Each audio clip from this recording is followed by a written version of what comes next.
নমস্কার বন্ধুরা, আশা করছি আপনারা সবাই খুব ভালো আছেন। আমি অনিমা চলে এলাম আবার একটা নতুন দিনের শুরুতে নতুন একটা ভিডিও নিয়ে। তাই যে গেছেন, আমরা কোথাও একটা বেড়াতে যেতে চলেছি। তো কোথায় যাচ্ছি সেটাই শেয়ার করছি আপনাদের সাথে। আজকে এই ব্লগটা দুটো পার্টে করব। আজকে একটা প্রথম দিকে, মানে মায়াপুর যাওয়ার প্রথমে, আর একটা পরের দিকে। তো আমরা যেহেতু যাবো, তো তাড়াতাড়ি সকাল সকাল উঠে আজকে আর আমি হাঁটতে যাইনি, বর গেছে, আমি এদিকে রান্না বসিয়ে দিয়েছি। বাবা তো কোথাও যেতে পারে না, তো বাবার জন্য এই যে আলু ফুলকপি তরকারি করব, মাছের তরকারি করা হয়ে গেছে, আর কিছুটা ডাল করব। তো এই তিনটে রান্না করা থাকলেই হয়ে যাবে। ওই যে তেলটা একদম গরম হয়ে গেছিলো, তার মধ্যে যেই কপিগুলো দিয়েছি, তারপর আবার নাড়া দিতে ভুলে গেছিলাম। 3 পিস কপি একটু কালো কালো হয়ে গেছে, মানে বেশি ভাজা হয়ে গেছে। তো এটুকুই রান্না করে রেখে তারপর যাব। তো মানে ভাজতে বসিয়ে দিয়েছি, আর ওই কাঁচা লঙ্কা দিয়ে করব, যেহেতু কাঁচা লঙ্কাগুলো দিয়ে দিলাম, পরে বেটে দেবো। এদিকে ভাতের হাঁড়িটা নামিয়ে রাখলাম, নামিয়ে রেখে এবার যাই বাইরে, তাড়াতাড়ি ঝাড়টা দিয়ে নিই, নাহলে তাড়াহুড়ো করে করছি সব কিছু। দিয়া এখনও ওঠেনি। আমরা 8:30 9টার ট্রেনটা ধরবো, মানে 8:50 মনে হয় টাইম। তো ওই ট্রেনটা ধরবো, এর জন্য আবার ওরা উঠলে ওদেরকে একটু স্নান টান করাবো, খাওয়াবো, তারপরে যাব। তো তাই জন্য তাড়াহুড়ো করে সব কিছু করে নিচ্ছি। একা মানুষ, বুঝতেই পারছেন, বাড়িতে এতগুলো বাচ্চা নিয়ে, মানে 3 জনকে নিয়ে, তারপর আবার বাড়িঘর সামলে সারাদিনে রান্নাবাড়া করে রেখে তারপর আমাকে যেতে হবে। তাই জন্য স্বপ্নাদি আসবে দুপুরে, থালাবাটি ধুয়ে দিয়ে যাবে। তো এর জন্য আমি সকালবেলায় যে জল টলগুলো তো আমাকেই দিতে হয়, স্বপ্নাদি তো আসে সেই অনেক দুপুরে, অত দুপুরে এসে বাইরেটা ঝাড় দেবে ভালো দেখায় না, তাই না?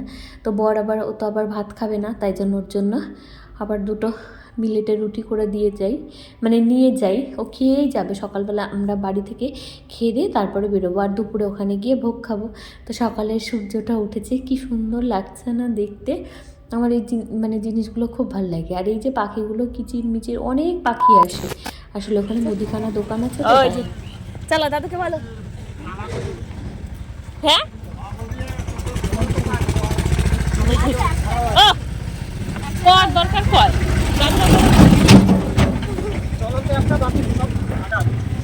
কি ও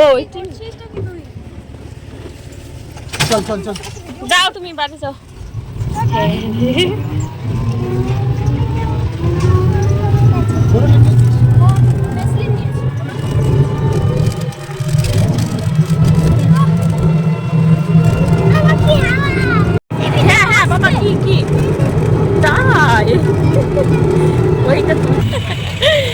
কি বাবা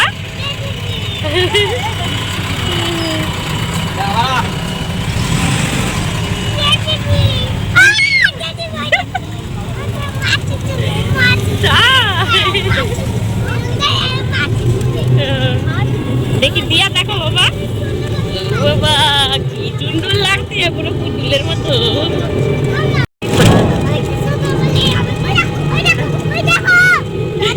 লরি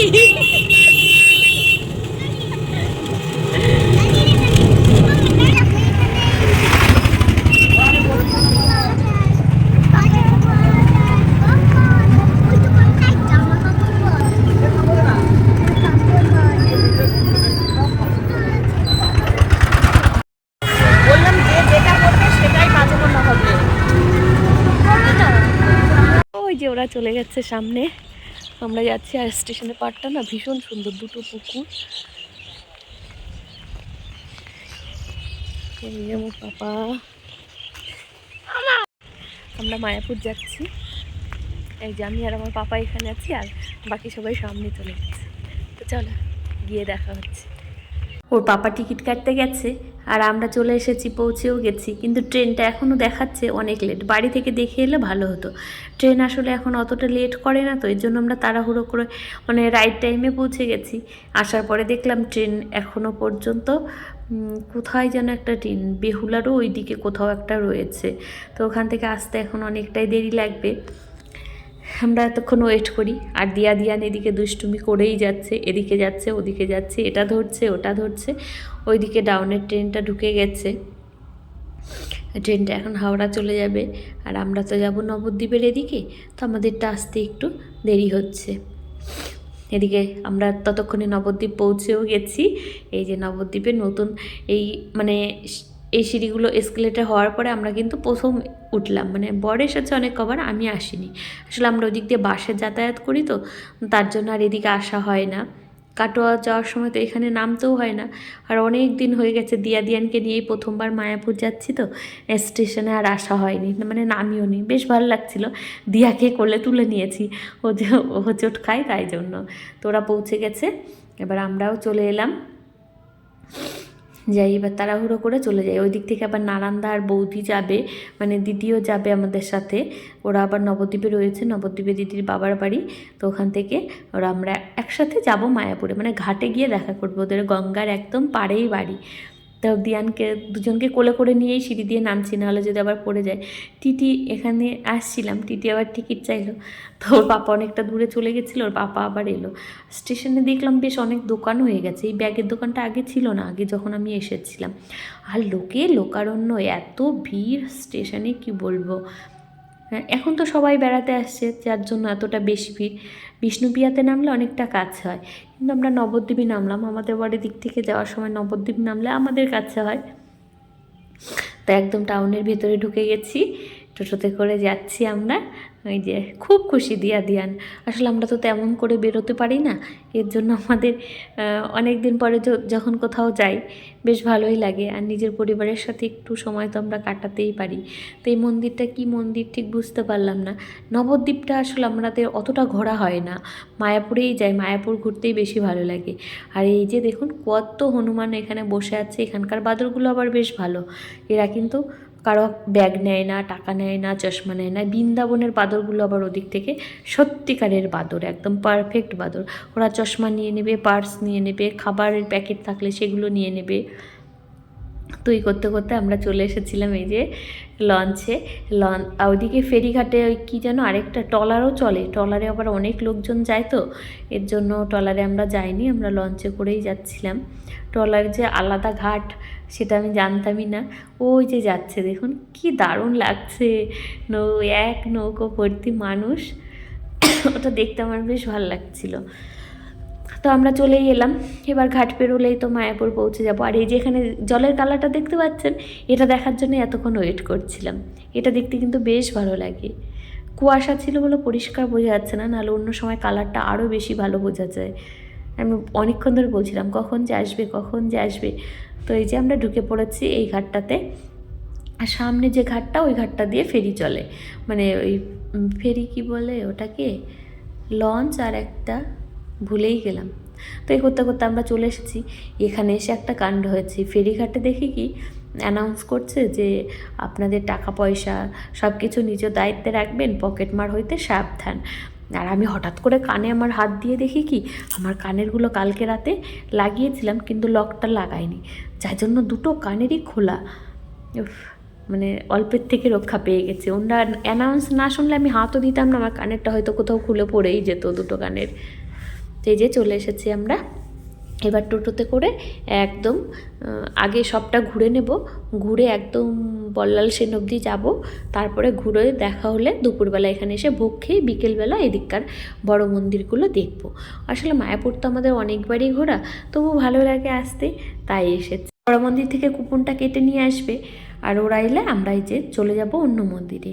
এই মন্দিরটা মানে বেশ সুন্দর লাগছিল, ভালো লাগছিল। এখানে আমরা টোটো থেকে নেমে এই রাস্তার এপারে মন্দিরগুলো এবার ঘুরে ঘুরে দেখবো এক একটা, আর দেখে একবার ওই বড় মন্দিরে নামবো যখন, তখন টোটোওয়ালাকে ছেড়ে দেবো। তো আমরা ভেতরে ঢুকে গেছি। আর কোনো মন্দিরের ভেতরেই কিন্তু অ্যালাউ নেই ফোন নিয়ে ঢোকা। তো এই বাইরে থেকে যেটুকু দেখানো যায় আপনি দেখাচ্ছি। অনেকেই দেখছিলাম ভিডিও করছিল, কিন্তু ওখানে সব জায়গায় পোস্টারের মতো টাঙানো ছিল যে এখানে কেউ ফটো তুলবেন না। তো আমরা সেটা করিনি, বাইরে থেকে যেটুকু দেখানো যায় সেটুকুই আপনাদের সাথে শেয়ার করছিলাম।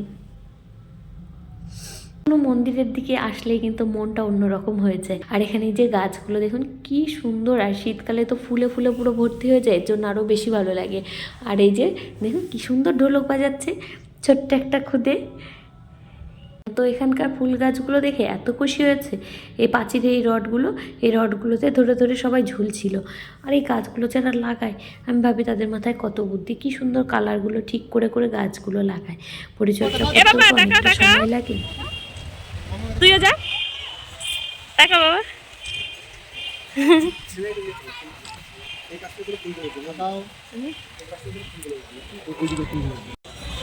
ধাক্কা লাগবে, ধাক্কা লাগবে। বৌদির সাথে ধাক্কা লাগবে, বৌদির সাথে না, বৌদির সাথে লাগলে অসুবিধা নেই।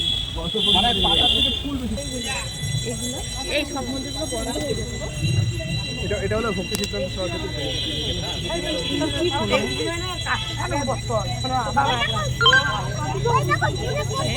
হ্যাঁ চলো বাবা চলো। এসো, তোমরা বাদ দাও কেন? তোমরা তো নিমন্ত্রিত, তোমরাও তো নিমন্ত্রিত। এত কাছ থেকে হয় না। ও আরো দূরে যেতে হবে? আচ্ছা ঠিক আছে, পেছনে গেলাম। এসো এসো, তাহলে এসো। ক্লোজ করবো না ক্লোজ করবো?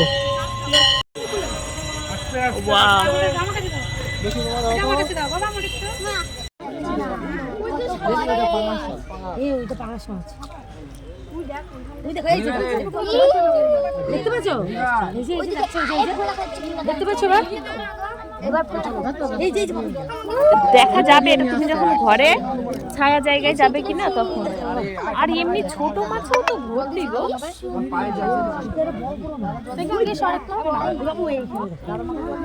চলো এসে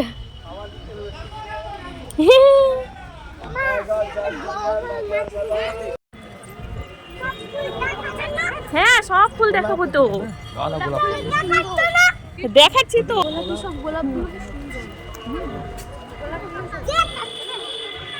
দেখাচ্ছি না, এই তো দেখো দেখো দেখো, দেখেছো?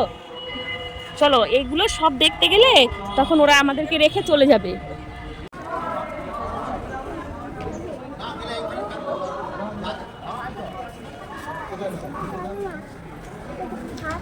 ওপরটা দিয়ে সব দিকেই আছে গো।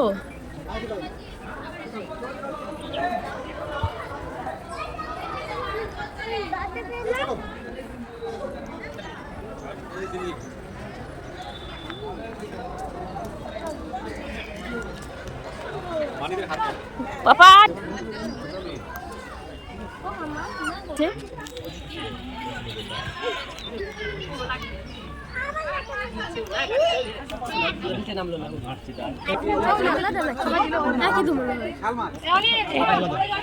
মাছ মাছ এখানেও মাছ,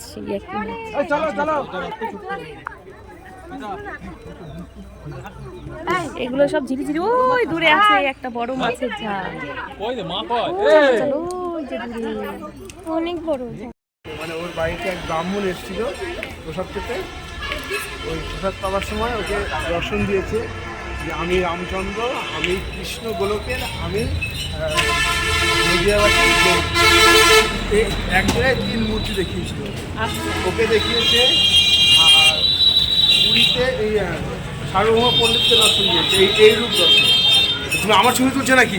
তাই আমার ফটোগুলো তুলছে নাকি? হ্যাঁ তুলবে না, না না না, ভালো কথা তুলছি বলছি কি খারাপ। এই দেখো সেই শাড়ি।